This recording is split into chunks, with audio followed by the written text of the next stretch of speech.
ভালোবাসার মূল্য অনেক। এই গাছটা একভাবে দিয়েছে। এখানে রজনীগন্ধার গাছ আছে, তার সঙ্গে নয়নতারা আছে। কালারটা এই যে দেখছেন, এভাবে একভাবে কালকে সন্ধ্যায় আমাকে এটা গিফট করেছে। আমি একটা পাত্রে আজকে বসাই দিলাম।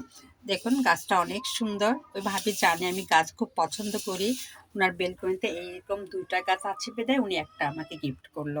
আমি অনেক খুশি হয়েছি। তার সঙ্গে আরেকটা গাছ দেখুন, এটা উনি গিফট করেছে।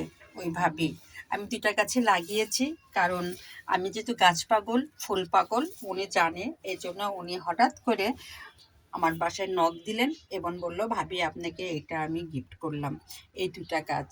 এই দেখুন, সাথে আছে কি রজনীগন্ধা স্টিকার, মানে গাছ। এই 2টা গাছে, রজনীগন্ধা 2টা গাছে আমি একসঙ্গে লাগাই দিয়েছি। আগে এখানে চারাটা হোক। এই দেখুন, আর তার সঙ্গে যে নয়নতারা, এটা চায়না নয়নতারা বা যাই হোক, এই দেখুন খুব সুন্দর কালার। এটা ভাবি ভালোবেসে দিয়েছে। এর জন্য ভাবিকে অনেক ধন্যবাদ। যেহেতু আমি অন্য কিছু চাই না, কেউ আমাকে গাছ গিফট করলে আমি অনেক খুশি হই। এটার দাম যাই হোক না কেন, এটা আমার কাছে লাখ টাকা। কারণ আমি ফুল পছন্দ করি, গাছ পাগল। এই গাছটা আমি এইমাত্র লাগালাম। আর এই দেখুন, এই টবে লাগিয়েছি।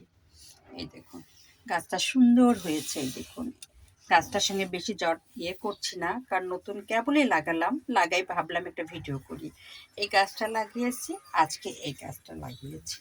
এটাও সেই ওইভাবেই দিয়েছে। এখন গাছটা লাগানোর পরে পরে ফুল ফুটলে আমি আপনাদের ভিডিও দিব। তবে এই 2টাই আমার গিফট পাওয়া। এর জন্য ভাবিকেও ধন্যবাদ। আমারও মনটা খুব ভালো হলো। এই দেখুন।